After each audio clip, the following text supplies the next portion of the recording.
আসসালামু আলাইকুম বন্ধুরা, welcome back to my channel Jahan special রান্নাঘর। আজকে আমি আপনাদের কাছে শেয়ার করতে চলে এসেছি ব্রাহ্মণবাড়িয়ার বিখ্যাত তুলতুলে নরম ছিটা রুটি পিঠাটির রেসিপি। ব্রাহ্মণবাড়িয়ার লোকেরা এই পিঠাটি খুব পছন্দ করে, এমনকি তাদের ঘরে যখন মেহমান আসে পরের দিন সকালে যে নাস্তাটি হয় সেটি হচ্ছে এই ছিটা রুটি পিঠা। এই পিঠাটির স্মেলটা তো সুন্দর হয় যে অনেকগুলো পিঠা আপনি একাই খেয়ে নিতে পারবেন। এই রেসিপিটি শুরু করার আগে যারা এখনও আমার চ্যানেলটিকে সাবস্ক্রাইব করেননি এখনই সাবস্ক্রাইব করে ফেলুন এবং পাশে থাকা বেল আইকনটি অন করে দিন। তো চলুন বন্ধুরা, আর দেরি না করে এখনই শুরু করা যাক এই তুলতুলে নরম ছিটারুটি পিঠাটির রেসিপি। পিঠাটি তৈরি করার জন্য আমি মেজারমেন্ট কাপে 2 কাপ পরিমাণ আতপ চাল নরমাল পানিতে 4 ঘন্টা যাবৎ ভিজিয়ে রেখে দিয়েছিলাম। 4 ঘন্টা পর দেখুন চালগুলো ফুলে এরকম আকার হয়েছে, একটু বড় বড় সাইজ হয়ে গিয়েছে। এখন আমি চালগুলোকে একটা ব্লেন্ডারে জারে নিয়ে নিয়েছি। এখন আমি চালগুলোকে ব্লেন্ড করব। দিয়ে দিচ্ছি 2টা পেঁয়াজ, আর দিয়ে দিব এটা সমপরিমাণ পানি আছে, সেই পরিমাণে আমি পানি দিয়ে দিব। এক সমান করে পানি দিয়ে দিব। হ্যাঁ, চালের সমান সমান হয়ে গিয়েছে। এখন আমি এটাকে ব্লেন্ড করে নিব। দেখুন বন্ধুরা, আমি চালগুলোকে ব্লেন্ড করে ফেলেছি। ব্লেন্ড করার পর ব্যাটারটা সেম এরকম হয়েছে, এই যে এরকম পাতলা ধরনের হয়েছে। ছিটা রুটি বানানোর জন্য ব্যাটারটা এরকম পাতলাই হতে হবে। অনেক সময় দেখা যায় যে পিঠাটা যদি ঠান্ডা হয়ে যায় তাহলে একটু শক্ত শক্ত হয়ে যায়। সেজন্য শক্ত যেন না হয় সেজন্য আমরা হাফ কাপ পরিমাণ ময়দা দিয়ে দিব। ময়দাটা দেওয়ার কারণে আর ঠান্ডা হয়ে গেলে শক্ত হবে না। ময়দাটা এখন আমরা অ্যাড করে দিব। দেখুন বন্ধুরা, এখানে ময়দাটা দেওয়ার পর ব্যাটারটা কিছুটা ঘন হয়ে এসেছে। তো ঘন যেহেতু হয়ে গেছে আমরা এখানে পানি অ্যাড করব। তো পানি অ্যাড করার আগে এখানে আমি বাকি যে মশলাগুলো দিব সেগুলো এখন অ্যাড করে দিব। এখানে আমি হাফ চামচ পরিমাণ জিরা গুঁড়ো অ্যাড করে দিব। অনেকেই এই জিরা গুঁড়োটা অ্যাড করেন না, কিন্তু আমি এই জিরা গুঁড়োটা দেই। কারণ আমি যখন আমার নানু বাড়িতে বেড়াতে যেতাম আমার নানু এই পিঠাটা আমাদেরকে এভাবে করেই খাওয়াতেন, সেজন্য আমি জিরা গুঁড়োটা দিতে পছন্দ করি। এখন আমি দিয়ে দিচ্ছি হাফ চামচ রসুন বাটা,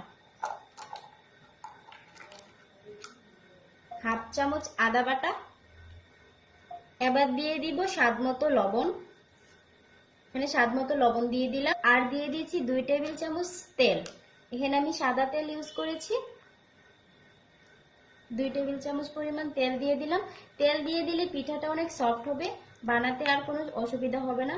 এখানে আমি আর যতটুকু পরিমাণ পানি অ্যাড করা দরকার ততটুকু পরিমাণ আমরা এখানে পানি অ্যাড করব। ব্যাটারটা একদম পাতলা হবে। পাতলা হওয়ার জন্য এখানে আমি অনেকটা পানি দিয়ে দিয়েছি। এখন আমরা ব্যাটারটাকে ভালো করে মিক্সড করে নিব। এমনভাবে মিক্সড করতে হবে যেন এটার ভিতরে দলা পাকিয়ে না থাকে। দলা পাকিয়ে থাকলে পিঠাটা সফট হবে না, সেজন্য আমি ভালোভাবে মিক্সড করে নিব। দেখুন বন্ধুরা, ব্যাটারটা আমাদের এরকম পাতলা হয়েছে। এই যে এরকম পাতলা হয়েছে। আপনাদের বোঝার সুবিধার জন্য আমি এবার হাত দিয়ে ধরে দেখিয়ে বুঝিয়ে দিচ্ছি আপনাদেরকে। এই যে এরকম পাতলা হয়েছে ব্যাটারটা। এই ছিটা পিঠা বানানোর জন্য এরকম পাতলাই হতে হবে ব্যাটারটা, নয়তো ছিটা পিঠা একটু ঘন হয়ে যাবে, একটু ক্রিস্পি হবে না। সেজন্য আমি এইভাবে একটু পাতলা করে নিয়েছি।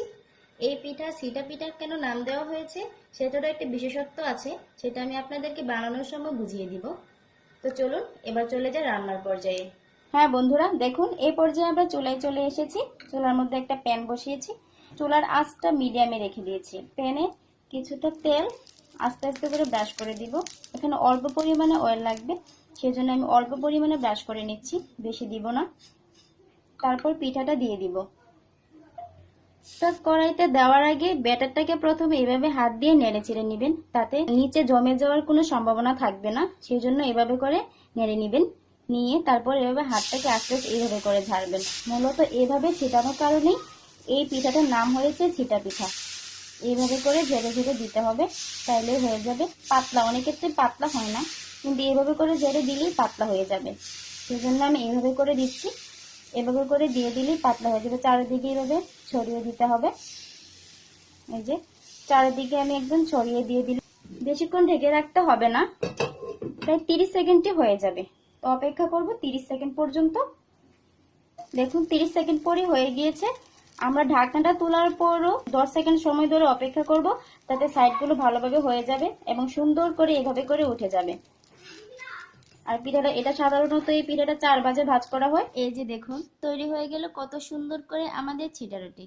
এটা প্রথমে একটু ক্রিস্পি থাকবে, তারপর শক্ত হবে না, তুলতুলে নরম থাকবে। দেখুন বন্ধুরা, খুব ঝটপট এবং অল্প সময়ের মধ্যে তৈরি হয়ে গিয়েছে আমার এই ছিটা রুটি পিঠাটি। এটি প্রথমে একটু ক্রিস্পি ছিল, তারপরে তুলতুলে নরম হয়ে গিয়েছে। ঠান্ডা হওয়ার পরও কিন্তু এই পিঠাটি আর শক্ত হবে না, খুব তুলতুলে নরম রয়েছে। এই পিঠাটি মাংসের ঝোল এবং ডিম ভাজি দিয়ে খেতে খুবই ভালো লাগে। আমার পরিবারের সকলে এই পিঠাটি খুব পছন্দ করে। যদি আমার এই রেসিপিটি ভালো লেগে থাকে তাহলে লাইক করুন এবং কমেন্টস করে জানিয়ে দিন আপনার মতামত। আবার দেখা হবে আমার পরবর্তী ভিডিওতে। সেই পর্যন্ত সকলে ভালো থাকুন, সুস্থ থাকুন এবং সুন্দর থাকুন। খোদা হাফেজ।